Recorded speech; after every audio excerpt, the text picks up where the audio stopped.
बिस्मिल्लाहिर्रहमानिर्रहीम। अस्सलाम वालेकुम मेरे प्यारे व्यूवर्स, कैसे हैं आप सब? उम्मीद करती हूँ खैरियत से होंगे। अल्हम्दुलिल्लाह मैं भी बिल्कुल ठीक हूँ। तो आज एक और छोटी सी यूनिक रेमेडी के साथ हाज़िर हुई हूँ। उम्मीद करती हूँ ये वीडियो भी आपको बहुत पसंद आएगी।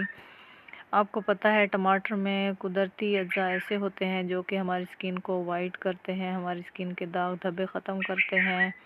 ये जहाँ खाने में इस्तेमाल होता है वहीं इसके स्किन के हवाले से भी बहुत ज़्यादा फ़ायदे हैं, स्किन पर भी इसके बहुत ज़्यादा इस्तेमाल हैं।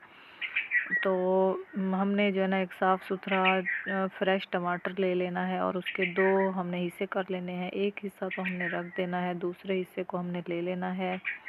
तो उसके ऊपर हमने थोड़ी सी जो है ना चीनी डाल देनी है। ये हमारी स्किन की अच्छे से स्क्रबिंग करेगा, हमारी स्किन की मैल कुचैल डर्ट वो जितनी भी होगी वो सब निकालेगा और हमारा जो है ना चेहरा बिल्कुल साफ़ सुथरा हो जाएगा।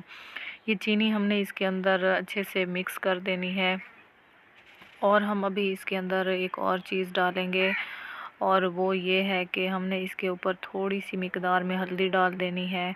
तो ये ऐड करके हमने इसको 5 मिनट के लिए रख देना है ताकि चीनी भी इसमें थोड़ी सी मेल्ट हो जाए और हल्दी भी इसमें जज़्ब हो जाए। फिर हमने इसको अप्लाई करना है अपने चेहरे पर, अपने हाथों पर, अपने पाँव पर, जहाँ जहाँ हमारी स्किन काली हो रही है और बहुत ज़्यादा मैल कुचैल, आपको पता है स्किन के अंदर मतलब जो होती है ना मैल कुचैल, उसको ये रगड़ कर बाहर निकालेगा। चीनी स्क्रबिंग का काम करेगी।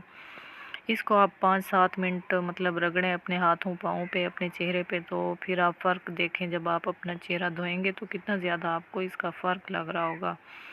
दूसरा ये है कि लेमन भी हर घर में होता है और लेमन में मैल निकालने की कुदरती सलाहियत होती है। ये आपको पता है ब्लीचिंग के अज्जा में भी ये होता है, मैल कुचैल निकालता है सर्फ़ वगैरह में। उसके अलावा बर्तनों वाले साबुन में भी ये ऐड होता है कि बर्तनों की मैल कुचैल साफ़ करता है। इसी तरह हम इसको मतलब डायरेक्टली भी यूज़ कर सकते हैं अपने हाथों और पैरों की मैल कुचैल निकालने के लिए। तो लीमू का भी एक हिस्सा हमने रख देना है, दूसरा हिस्सा हमने ले लेना है। इसके ऊपर हमने डालना है टूथपेस्ट, कोई सा भी जो आप यूज़ करते हो। टूथपेस्ट के साथ ये मिलकर जो वर्क करेगा ना हमारे हाथों और पाँव पर तो उसके तो आप रिज़ल्ट ही देखकर हैरान रह जाएंगी। तो थोड़ा सा हमने इसके ऊपर पेस्ट ऐड कर देना है और उसके अलावा इसके ऊपर हमने ऐड करना है थोड़ा सा मतलब कोई सा भी जो शैम्पू आप घर में यूज़ करती हैं, मतलब शैम्पू साशे में हो या जिस भी मतलब इसमें हो, आप उसमें थोड़ा सा शैम्पू इसके ऊपर डालें और फिर उसके बाद आप इसको अप्लाई करें अपने हाथों पर, अपने पाँव पर, अपने चेहरे पर, तो भी आप इसके रिज़ल्ट देखकर हैरान रह जाएंगी। हाँ, जहाँ पर आपको कोई कट वगैरह है, अगर कोई स्किन पे कोई प्रॉब्लम है तो वहाँ आप लेमन बिल्कुल भी यूज़ ना करें क्योंकि वो जलन करेगा, तो फिर आपको फ़ायदा नहीं होगा कोई भी। तो वरना फिर आप इसको हर किस्म की स्किन पर इस्तेमाल कर सकती हैं और हर एज के मतलब इसको लड़के लड़कियां इस्तेमाल कर सकती हैं।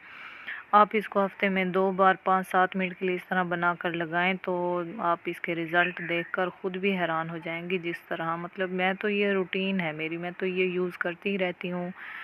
तो पहले भी मैंने ये रेमेडी आपके साथ शेयर की हुई है, तो दोबारा से मैंने सोचा आपके साथ ये ज़रूर शेयर करूँ ताकि घर बैठे आप भी मतलब बहुत ज़्यादा ख़र्चे से बच सकें और अपनी स्किन पर मतलब ये चीज़ें अप्लाई करके घर बैठे ही आप जो है ना अपना रंग गोरा कर सकें।